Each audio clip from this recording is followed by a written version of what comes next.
Enivrance est une agence de création spécialisée dans l'alimentation et plus particulièrement dans la consommation nomade, les encas, les collations, les bouchées.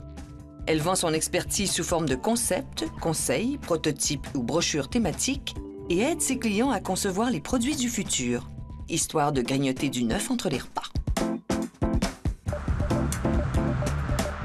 À qui et à quoi sert une agence comme Enivrance ? Alors à quoi elle sert? Elle sert surtout à aider les entreprises, qu'elles soient industrielles, qu'elles soient artisanales, à innover. Nous, notre métier depuis 8 ans, c'est d'essayer de construire, de faire, de produire des produits qui apportent aux consommateurs plus de plaisir, plus d'émotion, plus de temps nouveau, de partage, de sociabilité. Donc c'est vraiment renforcer la dimension plaisir et la dimension usage des aliments.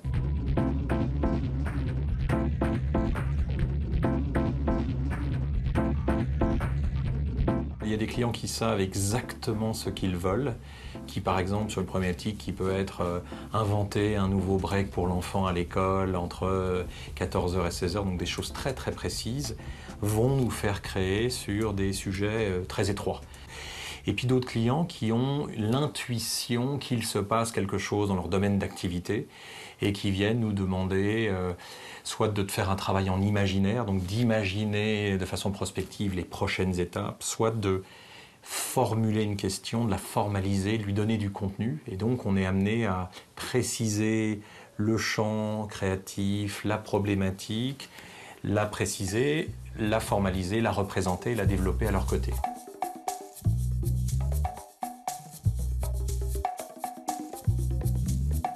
Aujourd'hui, j'ai choisi de vous présenter une collection pour Martini, en fait, la marque d'alcool française. Ici, par exemple, c'était reprendre la forme d'un verre d'apéritif Martini et en faire quelque chose qui se mange. Et donc, on avait des petites formes, des petits cônes qu'on remplissait d'une préparation un petit peu dans un type de pizza.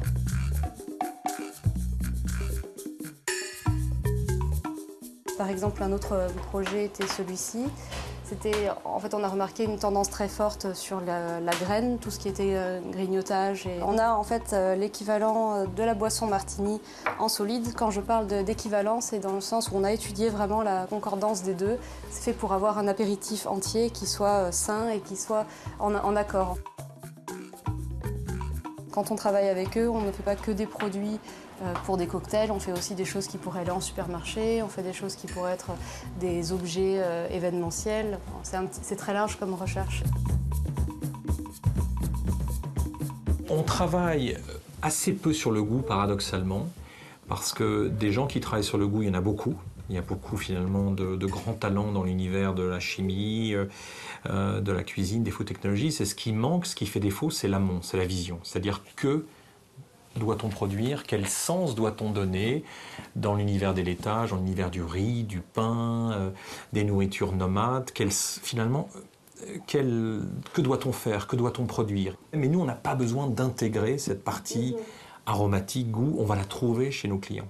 Et c'est intéressant parce que de découpler les deux, puisqu'au fond, le pire ennemi de l'innovation, c'est la faisabilité industrielle ou technique. Alors, sous couvert de c'est pas faisable, on n'imagine rien de nouveau, c'est-à-dire on n'imagine pas de plaisir nouveau pour le consommateur. Or, finalement, c'est dans cette confrontation avec la technologie qu'on arrive à la faire bouger. Et on va essayer de réinventer ce que c'est qu'un yaourt à vivre au bureau, ce que c'est que des fruits à manger dans un distributeur automatique. Qu'est-ce que c'est que finalement s'attaquer au café?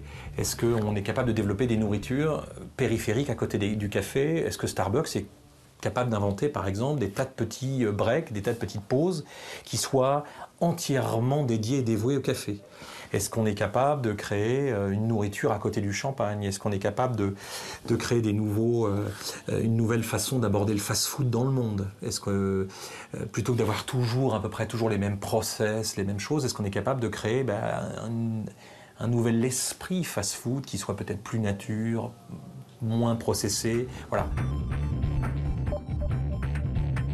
Le tout n'est pas de réinventer pour le plaisir d'inventer.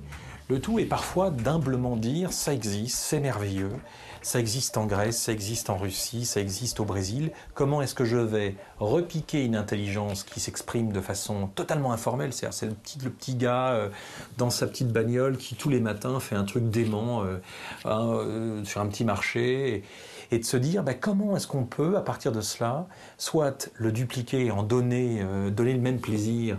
Alors après il faut l'adapter au goût, si c'est allemand, français, italien ou américain ou japonais. On vit une période de grande démocratie alimentaire, dans le sens où chacun, aujourd'hui, peut accéder à des formes de plaisir, à des formes de goût, à des formes de découverte aromatique qui autrefois étaient réservées à une élite. Donc en cela, c'est très intéressant.